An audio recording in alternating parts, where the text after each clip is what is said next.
Hi views, ഇന്ന് നമ്മൾ മൈസൂർ പേയാണ് ഉണ്ടാക്കാൻ പോണത്. ഞാൻ 2 കപ്പ് കടലമാവിനാണ് ഉണ്ടാക്കണത്. അപ്പോൾ അതിന് 4 കപ്പ് പഞ്ചസാര, 1 കപ്പ് വെള്ളം കേട്ടോ. അത് നന്നായി അലിയിച്ചെടുക്കുക. അലിയിച്ചെടുത്തിട്ട് നമുക്ക് അതിൻ്റെ കൂടെ ഒരു 1/2 കപ്പ് പാല് ചേർക്കണം. പാല് ചേർക്കണം എന്തിനാ വെച്ചാൽ നമ്മുടെ പഞ്ചസാരയിലുള്ള അഴുക്കൊക്കെ ഒന്ന് നമുക്ക് ശരിയാക്കി കിട്ടും.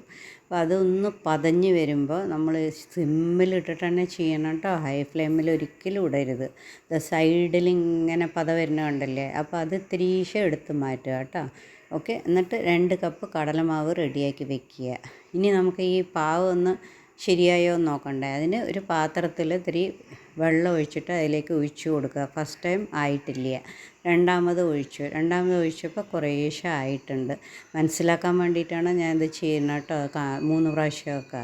അപ്പോൾ ഒന്ന് 3ാമത്തെ പ്രാവശ്യം ഇതാ നന്നായിട്ട് റെഡി ആയിട്ടുണ്ട്. ഇനി അടുത്ത മെത്തേഡ് എന്ന് പറയുന്നത്, നമുക്ക് എടുത്തിട്ട് നമുക്ക് ചൂടുണ്ടാവും കേട്ടോ, കൈ പൊള്ളാതെ നോക്കണേ. അപ്പോൾ ഇത് ഒരു നൂൽ പ്രായമായിട്ടുണ്ട് ഇതും. അങ്ങനെ 2 മെത്തേഡ്. ഓക്കെ, ഇപ്പം നമ്മുടെ പാവ് റെഡി ആയിട്ടുണ്ട്. ഇനി കടലമാവ് 2 ഗ്ലാസ് എടുത്ത് വെച്ചത് കുറേശ്ശെ ഇട്ട് കൊടുക്കണം. ഓക്കെ, കട്ട തട്ടാതിരിക്കണം, അത് മെയിനാണ്. അടുത്തിരുന്ന് ഇളക്കണം, അവിടുന്ന് മാറരുത്. നന്നായി ഇളക്കിയിട്ട് പച്ച മണം പോയ ശേഷം അതിലേക്ക് ഒരു 4 സ്പൂൺ നെയ്യ് ചേർത്ത് കൊടുക്കുന്നുണ്ട്. ഓക്കെ, നമ്മൾ പക്ഷേ അടുത്തൊന്നും മാറരുത് ഇത് ഉണ്ടാക്കുമ്പോൾ. എനിക്കിതിനെ എല്ലാം കൂടി ഒരു 3/4 മണിക്കൂറാണ് എടുത്തിരിക്കുന്നത് കേട്ടോ. നിങ്ങളും ട്രൈ ചെയ്ത് നോക്കൂ. അതിന് ശേഷം നന്നായി ഇളക്കി ഒരു ട്രേ സെറ്റ് ചെയ്ത് അതിലേക്ക് നെയ്യ് തേച്ച് കൊടുക്കുക. ഓക്കെ, എല്ലാ ഭാഗത്തും പെടുന്ന പോലെ നന്നായിട്ട് തേച്ച് കൊടുക്കുക. തേച്ച് കൊടുത്ത ശേഷം അതിലേക്ക് കുറച്ച് പഞ്ചസാര വിതറി കൊടുക്കുക. കഴിക്കുമ്പോൾ നന്നായിരിക്കും, അതിന് വേണ്ടിയിട്ടാണ്. ഓക്കെ, ഇതിപ്പോൾ കുറേശ്ശെ ചീനച്ചട്ടിയിൽ നിന്ന് വിട്ട് വരുന്നുണ്ട്.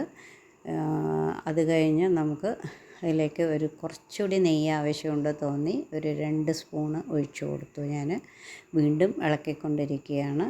ഇതാണ് കറക്റ്റ്, ചട്ടിയിലൊട്ടി വരികയില്ല. അപ്പോൾ നമുക്ക് ഒരു ട്രേയിലേക്ക് സെറ്റ് ചെയ്ത ട്രേയിലേക്ക് ഒഴിച്ചു കൊടുക്കുക. ഓക്കെ, എനിക്ക് ഒഴിക്കണത് എടുക്കാൻ പറ്റിയില്ല.